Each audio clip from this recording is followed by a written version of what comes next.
Hello everybody, this is Noah from Green Arc Reviews here, back again giving you a special early review for the newest sci-fi horror film, World War Z. World War Z is directed by Marc Forster, based off of the novel of the same name by Max Brooks.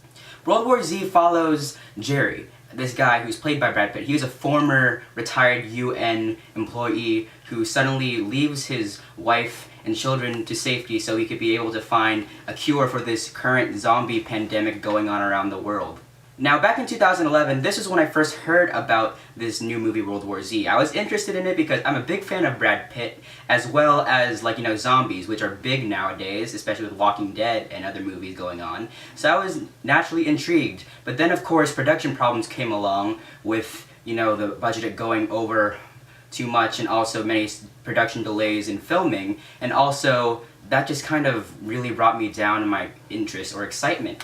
And then when they postponed the release from December 2012 to June of 2013, I was a little skeptical, especially since they announced that they were also going to convert the film to 3D, as well as many script rewrites, so I was worried. And my worries even increased when I first saw the Super Bowl trailer, which looked to me very mediocre, too much CGI on the zombie effects, and just so much just didn't really interest me. And the trailers going on more and more as they added it in the marketing campaign just really got me less excited or even interested in World War Z, making it one of my actually least anticipated films of the year. But surprisingly enough, I really did enjoy World War Z in some aspects. There are many things in here that I think could have been done better, but let me go into what I think was really good about this film. First off, Brad Pitt, terrific actor, really great movie star, and he definitely carries this entire film off his story. His character, Jerry, is very likable because of how he portrays it in a more realistic and genuine emotion here, along with the action sequences, which he really pumps up very excitingly.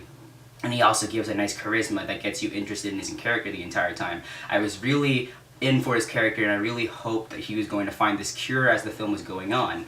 Also, the film's final 30 minutes was terrific in my opinion. I believe that it had great tension, it got me on the edge of my seat, and I was excited. Marc Forster does a good job, pretty much, for what the film was after the production troubles. But this is actually not as bad as I thought. This film is definitely a bit different than I thought it would be based off of the trailers and the TV spots. Again, I have not read the book, but I was actually pretty entertained in some parts. But here's the problem with World War Z. While I did enjoy Brad Pitt and the last 30 minutes, I think the rest of the film is just a generic but fun summer action movie. I think this movie actually would have benefited more if it was like a District 9 level budget, because this film is around $200 million worth to make. Maybe it's because of the production delays, but I think it's mainly because of the overuse of CGI.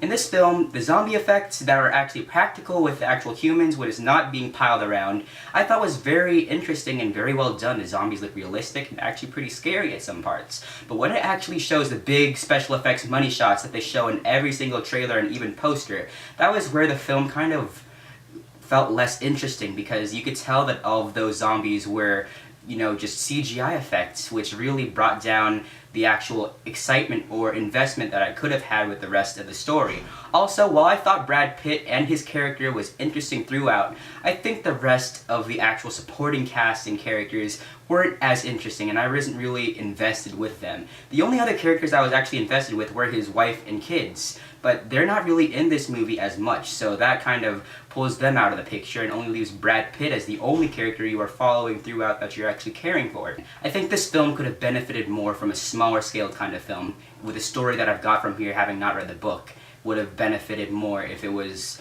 not a summer blockbuster per se, but rather maybe like a March release, like maybe a $30 million budget, but focusing more on what I really loved about the last 30 or so minutes that got me really excited. I wanted more of that throughout the film. There were like a few scenes in this film that I had the tension that the last 30 minutes had in there, but the rest, compare with it, when you balance it out, it just doesn't make it as exciting or as engaging. I wanted more of what the last 30 minutes was. Having that film been like that, I think you could have had a really great sci-fi horror movie, but instead you have a fine, pretty decent, but fun summer film, which I think is not a bad thing necessarily, but it could have benefited more if it was just more like the last 30 minutes and wasn't so overblown with the effects or was even a summer blockbuster.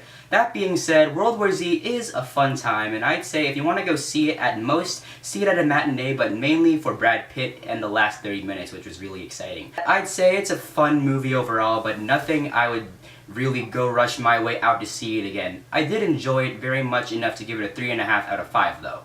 Anyways guys, thank you for watching my special early review for World War Z. If you want to see more videos of mine, you can click that button and subscribe. You can leave a comment down below. You can like this video. You can share this on Facebook, Twitter, any of the social media devices that you may use. You can also check out my written review for World War Z at greenarcreviews.wordpress.com. You can also like my Facebook page, and I guess that is it. I am Noah of Green Arc Reviews, and I will see you in my next video.